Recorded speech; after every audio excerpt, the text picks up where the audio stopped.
Go ahead, punk. Make me play.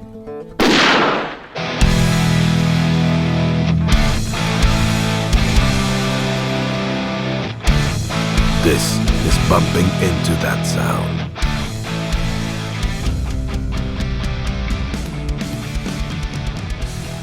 Welcome to Bumping Into That Sound, the rock-centric music and tone podcast where we dive deep into the riffs, rhythms and stories behind your favourite artists, tracks and instruments. My name is Francis and I'm your host. Whether you're a classic rock enthusiast or just discovering the magic of it for the first time, we've got you covered. Each episode, we explore the story behind the sounds, the people and the equipment.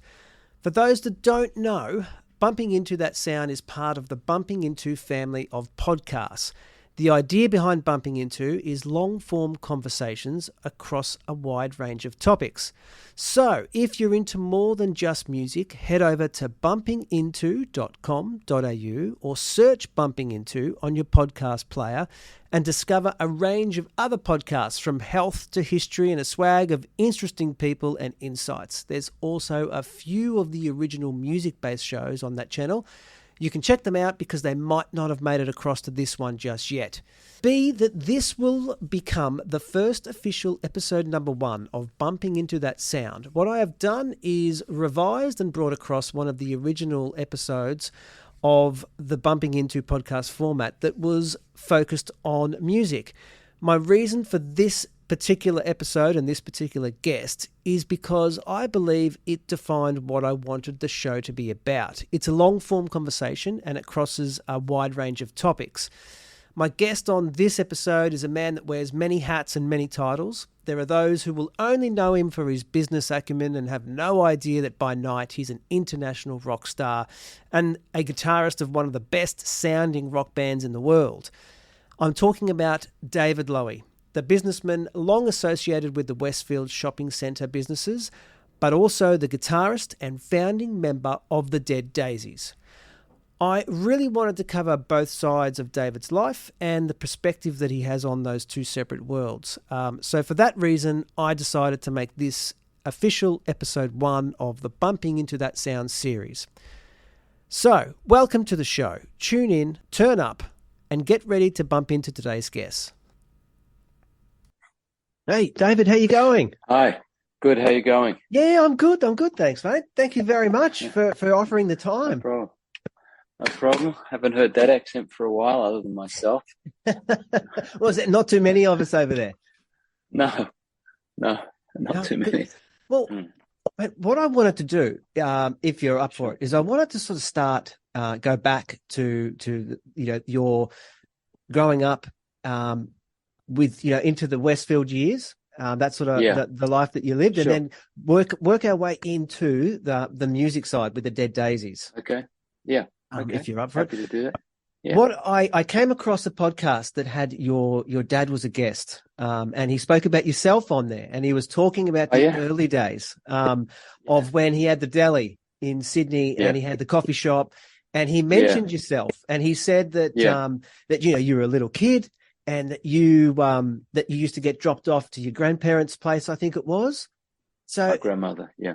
That puts you in quite a unique position because you've seen the origin story. You've been part of it as a little kid, seeing this. I lived it. Yeah. And then to think of from a deli and a coffee shop to the Westfield shopping centres. I mean, it's one thing to go to little arcade shopping centres, which is an achievement in itself, but then to these monsters. Did you ever think as a kid, could you ever have foreseen where that was heading? No, I mean, I didn't think about it that way. My father was very ambitious and very smart and incredibly hardworking. And I guess that's what I've seen since I was a little boy. I used to go with him. I used to go to the deli, I remember, on the train out to Blacktown. And then I recall going to building sites with him once he started started building small shopping centres and doing land subdivisions. I went with him every week. He worked 7 days a week. And I went with him on the weekends to building sites since I'm 5 years old. So, I've grown up. I've grown up in that environment, and it's been it's been a phenomenal success story he's had. And then, he came from very difficult circumstances and was very, being a Holocaust survivor, and he's very driven. And Australia was an unbelievable land of opportunity, and such. We're so grateful to Australia because my father came there as a penniless not refugee, but immigrant. He'd already gone from Europe. The Holocaust, he was interned by the British in Cyprus on his way to what was then Palestine. Then he fought in the War of Independence for the State of Israel. And then, so he was in another war already. Then in 1952, he came to Australia because it's a very long story, but his mother and siblings managed to go from Europe to Australia because his sister married somebody that had a relative in Australia. So he went to be reunited with his mother and his siblings. And I never forget, my dad tells me this story. He arrived, he could hardly speak English, and he had a job as a storeman and packer somewhere. And he says that he was friendly with the guys he was working with, and they said to him, "Mate, don't worry, she'll be right. You're in the right place. Well, you'll be right in this country." Some words like that. And he was, and then he had this phenomenal success early on, and through incredible hard work. But anybody who's also very successful and doesn't admit they're lucky is fooling themselves also. So you have to be you have to be smart, you have to work very hard, but you also have to be very lucky. And he had those three. And then myself, I'm the eldest of my brothers. I'm 8 years older than my youngest, 4 years older than my middle brother, and it was a natural thing for us to go and work in the business with him. I never really thought about much else, even though growing up, I learned piano as a child. My mother played piano, and I had a little garage band in my mid-teen years, and I actually played bass guitar. So I had a love of music, and at the same time, I always wanted to be a pilot. So I grew up with these things, but knowing that it was just a natural thing for me to do, to go into the business. Of course, I had to earn my way there. I had to go to university. I needed to get a university degree. I couldn't just go in. And I worked there in my school holidays as a teenager. In the early malls that we'd built in the 60s. My first job in the summer holidays was in Burwood, Westfield, Burwood. I cleaned the toilets.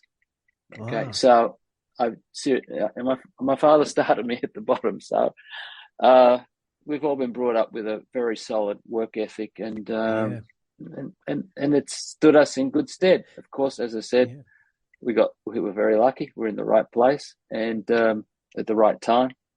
So all I've seen is ambition, hard work, and a dose of luck.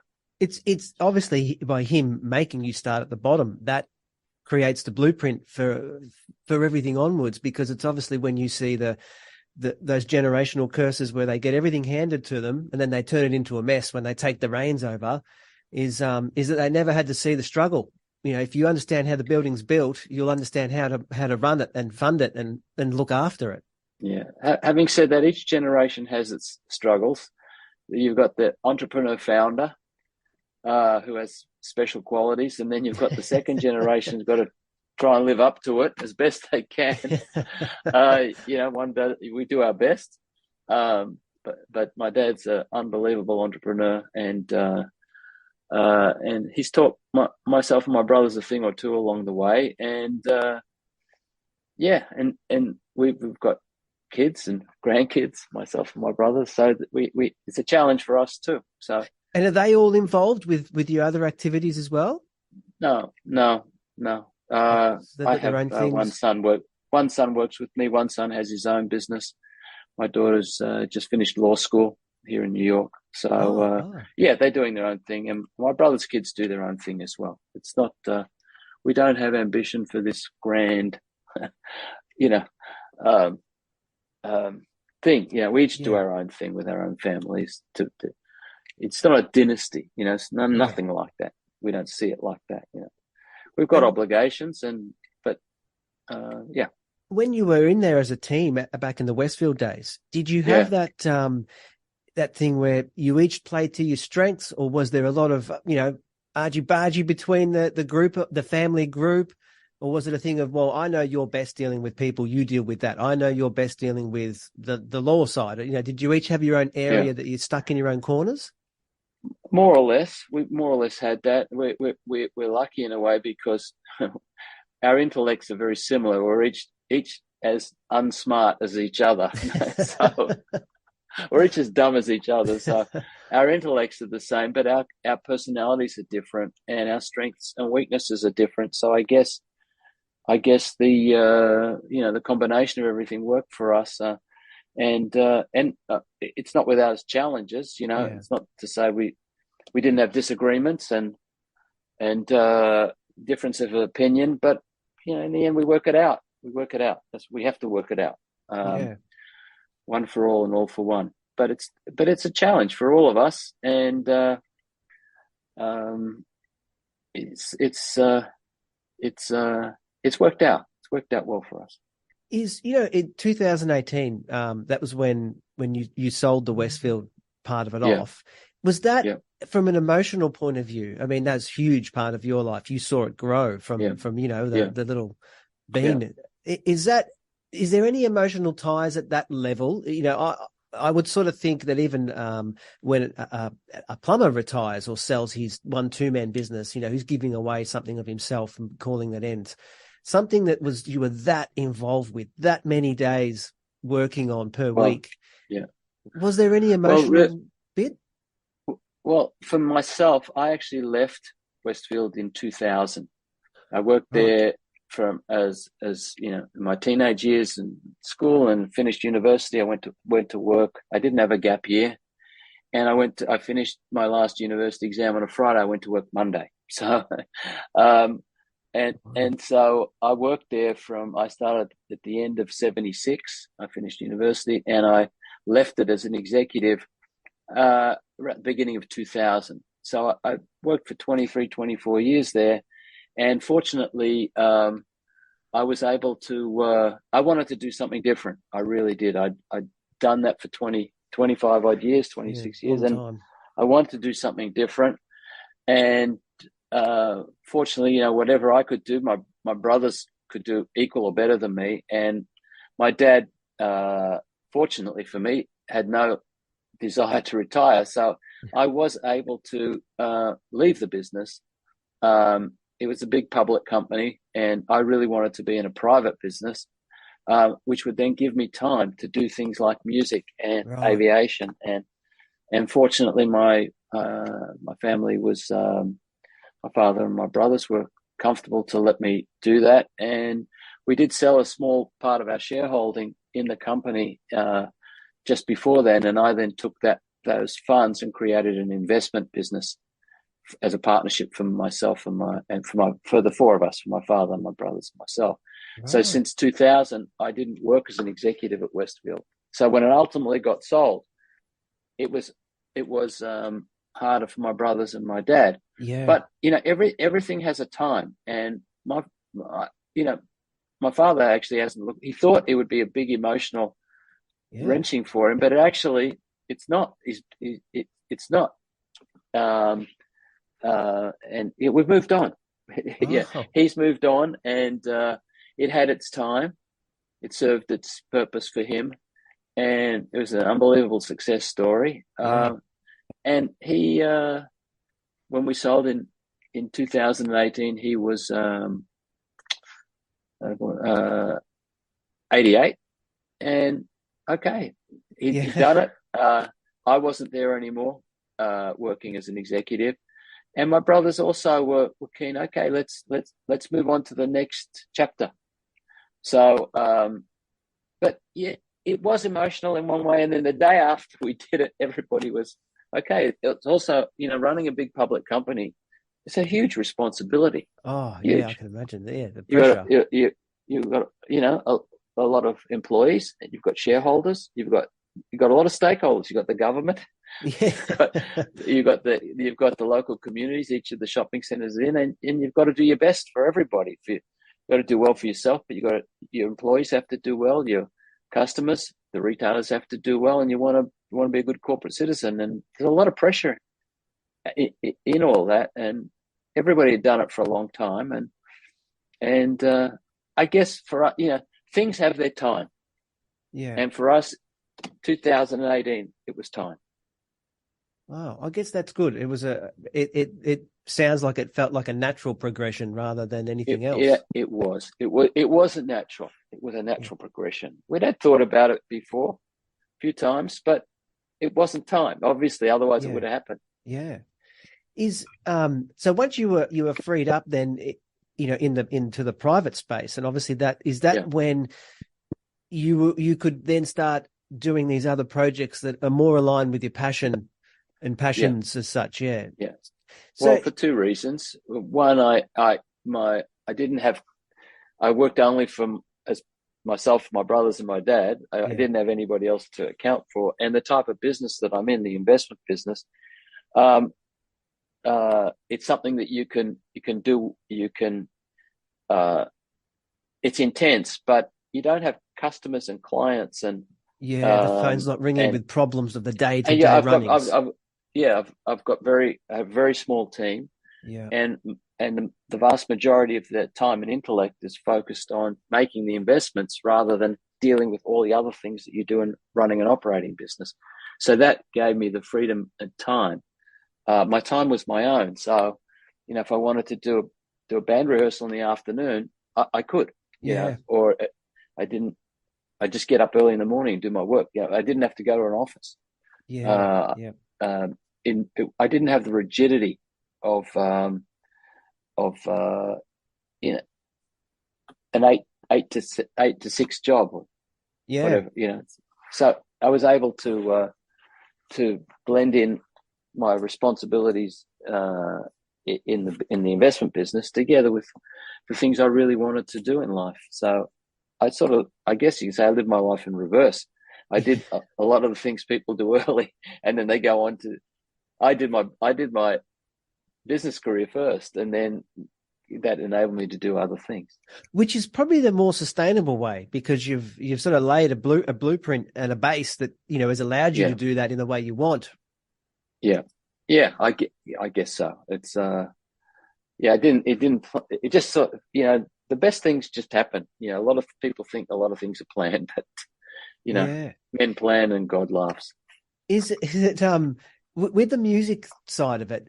Are your brothers into music at all, or were you no? So they were like, we just don't get it, because a lot of people are like that. No, my mother, and myself. My mother was a very good pianist, and she got me music lessons at a young age. And I used to listen to classical music with children's stories. They were 78s. Wow. 78 RPM records I used to listen to. And so I always had a thing for music, and I had a good ear. I got a reasonable musical ear, and I learnt the basics of music at a young age. But I did always want to be in a rock and roll band, and I had a go at it as a teenager in a garage band, but we weren't very good, and I was actually playing bass guitar at the time. And then I just stopped.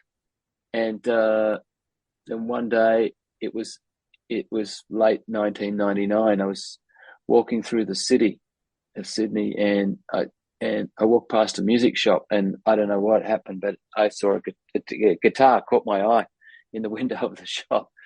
And I remember as a kid, I used to go to school in the city, and there was a music store called Harry Landis in Park Street. And he always had the guitars outside on the street. And I'd get the bus every day outside this music store in Park Street. And I so wanted one of those guitars. And I couldn't have one. My father wouldn't buy me one, or we couldn't afford it or something. I didn't grow up like I am today. We started. So, and then I'm walking past this guitar shop in the city. That shop's long closed, but I thought, well, geez, I can just go in and buy it now. And I went in and put my credit card down, and bought a guitar, took it home, And I remembered a few things from playing, and I got one of those books, and there wasn't YouTube in those days how to play guitar. Maybe there was, but I didn't know. And just started teaching myself, and I got a opportunity on the millennium on turn of the century. New Year's Eve is actually my birthday, and so I had a party for my birthday in the turn of the century, and I found this cover band to come and play, and I thought, well, geez, I asked the guy whose band it was, can I play a couple of songs with you? He said, well, can you play? I said, look, I'm just sort of starting out, but give me a song list. And they gave me the list, and I picked 4 or 5 songs that I figured I could do. At the time, I could only do downstrokes. So, but they said, well, do a rehearsal with us and see how you go. So I learnt those songs very diligently, and I did a rehearsal with them. They said, okay, it's your party. It doesn't sound too bad. You won't embarrass yourself too much. Give it a go. So I played, and I said, well, this is really good. I am going to do this. I really, really enjoy it. And that's how I got started. And then I had my own cover band. And through a series of circumstances, we played at a big charity gig called Corporate Countdown, which was a remake of the television show Countdown. Oh, okay. It used to be on the ABC. Yeah. And you entered your band in it, and it was a big charity affair. And they gave each one of the entrants who were amateur players, typically people in large companies, a local rock star to work with, and who would play or sing with you. And I got Doc Neeson. Oh, wow! So that's how I met Doc, and him and I struck up a friendship, and we played a couple of Angels. We covered a couple of Angels songs in the cover band. He said, "Would you like me to come and sing with you one night?" Because the Angels had broken up at the time. I couldn't believe it. I said, "Sure, please." So he came. We did a gig actually. I forget the name of the hotel. A hotel in the city somewhere. Forget the name of it. At a pub. And then Doc and I got to talking, and he said, "Do you think you could write songs?" I said, "I don't know. Never done it." But he said, "Well, let's get together and try." So we did. And out of that came the band Red Phoenix. Wow. At first it was called Doc Neeson's Angels, because Doc had split with the other guys. Yep. And it was Jim Hilburn and him. And then myself and another guitarist, Peter Northcote, and Doc wanted to go out as Doc Neeson's Angels. He couldn't use the name The Angels. I think the Brewster brothers owned it or something. Yeah. I'm not sure. And so we went out and played as Doc Neeson's Angels, which was a real blast for me. I couldn't believe it. I'm standing on stage playing with Doc.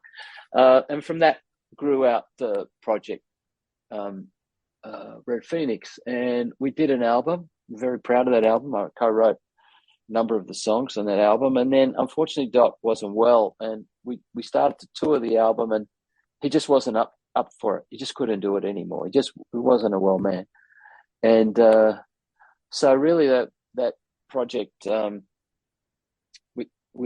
it folded in a way, and I was looking to do something else, and I met David Edwards, who's the manager of the Dead Daisies, and David had just finished managing In Excess. He managed In Excess. Oh, okay. And he did the TV show Rockstar In Excess to find a new singer. I remember that. Yep. He said, "Look, if you want to do something new, I mean, there's 10 people that were runners up, and they're all really good, and maybe you should meet a couple of them and see if something gels and try and start a band with them." So I did that. I met a couple of people, and then I had quite a good rapport with Neil Carlson, who was one of the runners-up, and we started a band called Mink, and we did an album, and we actually toured in America, toured in Canada, and then Neil wanted to start having a family, and the normal things that happen in bands. Yeah. Also, it was around the time of the financial crisis in 2008, and I got very busy at work. Things were, in the investment business at that time, it was very complex and difficult, and I couldn't pay attention to the music anyway. Yeah. So I stopped music for about 3 years, and then in 2012, David Edwards said, "Well, why don't you talk to John Stevens? He's looking to do something. You're looking to do something." I met with John, and we said, "Well, let's try and write together." And we went away for 5 days, and we wrote 30 songs. We really gelled well together. And he said, "Well, okay, we've got some songs. Let's do an album." Great. How do we do that? Where are we going to? He said, "I've got a friend in LA, very good producer, works very fast. We'll go there and we'll spend 10 days and we'll do the album." I said, "Can you do it? And can we do it in 10 days?" He said, "Yeah." And that's exactly what we did. And then we came back from doing that. And then late 2012, we started to put a band together I also played with John in his solo thing. He did a lot of solo gigs. Yeah. I played in some of those gigs with him. And we played some of the songs, the early Dead Daisies songs that him and I wrote together. And then we came to America and started touring, and we toured in Europe as well, and in the US. And then John and I split. He wanted to do different things. I wanted to do different things, and we're good friends. And I count him as a friend. Very proud of. I learned a hell of a lot from him, and about songwriting and performing and things like that. And I still count him as a friend. And then John Corabi joined the band. It really take me hours and hours to tell you the whole story, but that's really the genesis of it. And then John wanted to go and do his solo thing, and then Glenn Hughes. I bumped into Glenn Hughes somewhere. Okay, we did a couple of albums with Glenn, and Glenn now's off doing his own thing again, and John is happy to rejoin us. So that's where we are. That's a very shortcut way. It's been 10 years, quite a journey. Yeah, and like, even if you look at the caliber of what you guys put out, it's so first rate and professional. It's an incredible sound that you guys have. It's you can really tell it's working with masters of their craft. That's the way it comes across. Yeah. Well, I believe in standing on the shoulders of giants. That's what I want to do.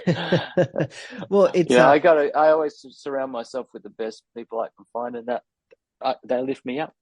They're better than me at it, and so I'm going to learn from them, and that's exactly what's happened. And it's it seems like you've got these guys where they're at a point in their lives where there's all of the difficulties and the challenges that come with young musicians and bands starting up and the infight. That's all gone. And these guys are just here to play, be creative, have a good time, and do what they do best. And that's how that comes across to me, is what the Dead Daisies are.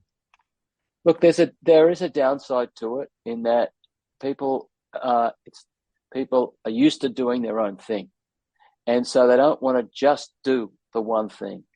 And also, my time is a little bit limited because of the other things I need to do. So everybody's time's got to align during the year, and it hasn't always happened. And that's why we've had changes of band members. And also, if guys have had solo careers, they sometimes want to go back to it.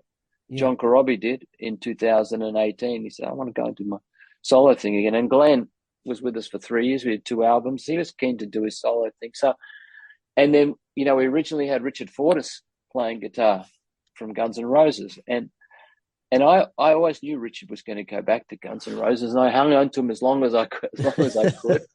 And then, the opportunity rejoined with Axl. And, I never want to hold anybody back either. And it was Richard's career.